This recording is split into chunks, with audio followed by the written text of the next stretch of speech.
So now it's time to put in the integrated circuit, the microcontroller. This is the heart of our brain board. Put it in real gently and make sure it's in the right positioning. There's a dot right there, and make sure that that dot is in that position when you put it in. And then put your batteries in, turn it on, and if you see flashing lights, that's fantastic. Your brain board is working. We're going to do one more test here, and this involves using a computer. We're going to test the USB port and make sure that our brain board is able to be programmed properly. So just a word of warning here, you maybe don't want to do this on your expensive new laptop. Find an older computer. I've got a number of older computers here at the workshop today, so we can use those for testing this, but just don't do it on your best computer, because if there's an issue, well, we don't want to have an issue burning out the USB port on your good computer.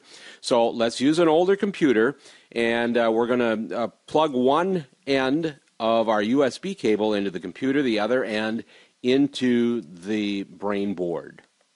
So the next step is to bring up the JAL program on your computer. JAL is what we're going to use to program our brain board.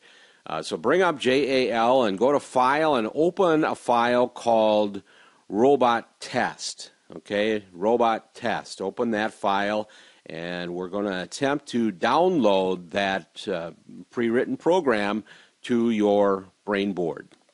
The way we get the computer to recognize that the brain board is there is to have the USB cable hooked up, but hook it up while the brain board is turned off. And then after the USB cable is hooked up, then turn your brain board on, and the computer will recognize the brain board. So a real brief beginning look at JAL here. The only things we're going to be worried about at the moment here are, well, that button is the compile button. That turns the program into something usable for the microcontroller. And then there's the one next to it, a compile button with a picture of an integrated circuit on it. That's the one we push when we want to program the robot. And then we get this message, execute application, yes. We'll push that, and we want to see this black screen come up. If that black screen does not come up, it means your robot has not been programmed. So then there's an issue. So if you do see the black screen, that's great. It means it tests out right.